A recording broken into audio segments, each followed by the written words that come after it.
The insulation finally arrived,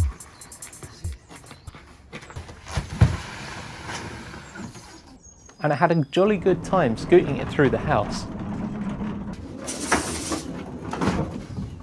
Much easier than trying to fit a mini digger through the house, of course. Piling it up ready to start working on it. I remember from when we were putting this PIR insulation into Lily's bakery when we were fitting that out, that cutting it wasn't much fun. Because the insulation we were using in there was only 50mm thick, I found the best way to cut it was with one of these funny, really long knives that you're meant to just use and snap a little bit off of the blade whenever it dulls. But the blade was long enough to be able to get through, and it just about worked, albeit not very elegantly. I really needed a better solution. What I really want is like a bread knife, but I'd like to mechanise it somehow. I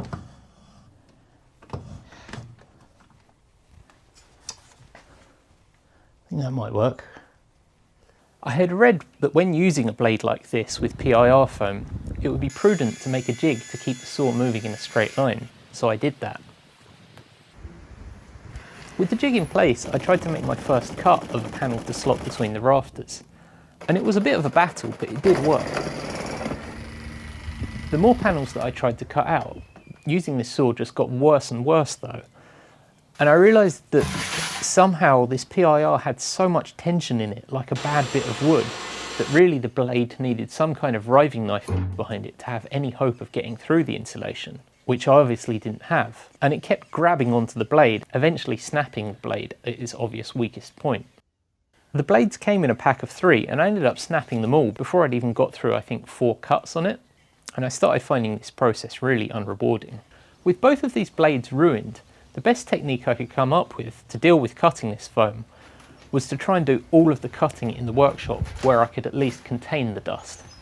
I ended up finding that a coarse hand tool was as good as anything to cut through the insulation, as long as I was careful and kept watching either side to make sure I was cutting through it straight still.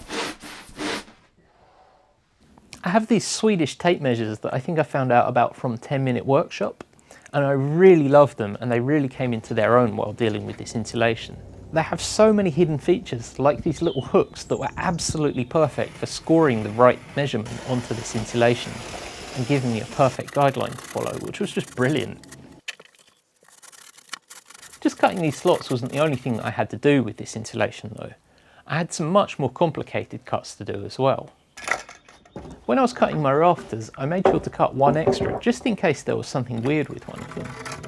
Gladly there wasn't, but it meant I had this extra rafter hanging around, which suddenly became really useful because the profile of the rafter matched what I needed the insulation to be able to slot it into my roof.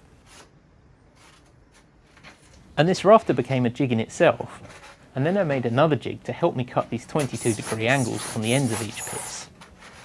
Chiselling out the slot where the insulation sat on top of the eaves beams was much more fiddly, and again I used the e-chisel, this time with one of those blades that I'd accidentally blunted.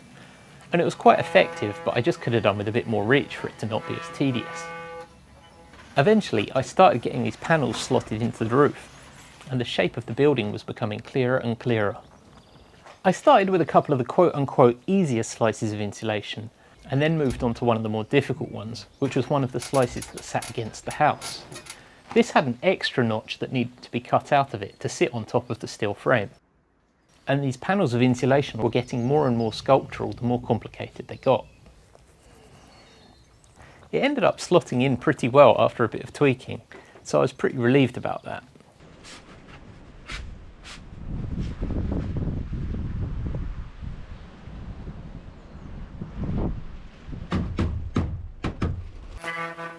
The next hardest one was the one that sat over the gable end of the glass, because again this had to sit over the steel frame, but the steel was running through the middle of this panel of insulation. I cut the piece to the right width and got the sections for the eaves beams notched out as well, and then I dropped it in as much as it would go and then marked out the next section that I needed to cut. After my first attempt at cutting all of the grooves out for this most complicated one, I dropped it in for a test fit, and it was surprisingly close. I just had to carve off a tiny bit here or there, and then it actually went in without much argument, which was just fantastic. As I was working on this insulation, I realised that I had these gaps underneath the steel but above the timber that was framing out the window aperture that I needed to fill in as well. And I realised that they were much easier to fill these in before I put the insulation on top, so I got those done as well.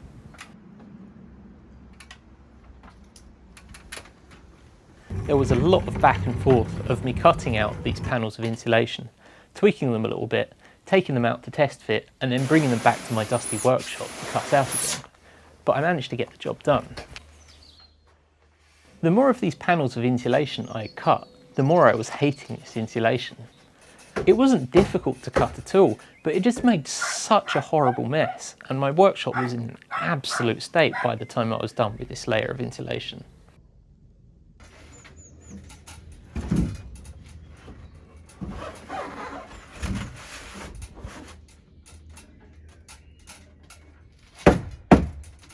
I found myself using my air compressor to try and blow all the dust off of myself, which predictably Frisbee objected to.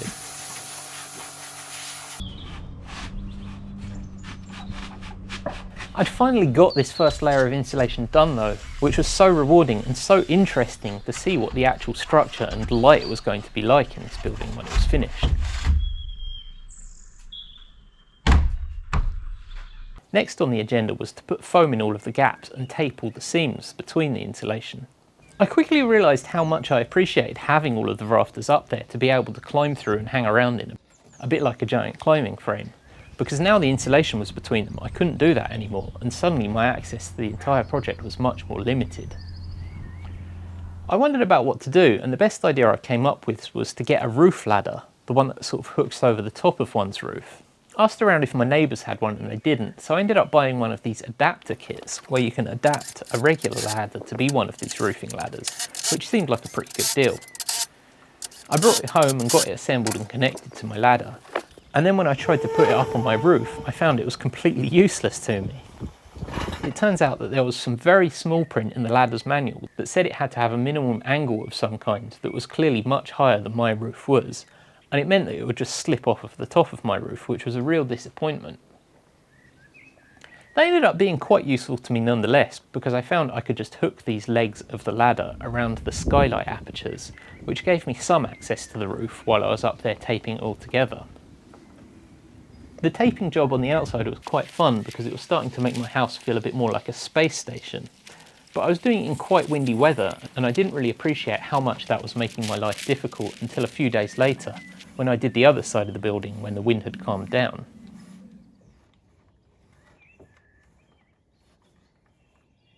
It was looking pretty good though, and now I'd finished this first layer of insulation, I finally had the opportunity to tidy my workshop up, which looked a bit like I'd been having some serious fights with a really belligerent wheel of parmesan in there. That's a pretty good place to end this one though. There's still plenty more to do before the windows arrive, and so we'll get onto that in the next one. Keep it real.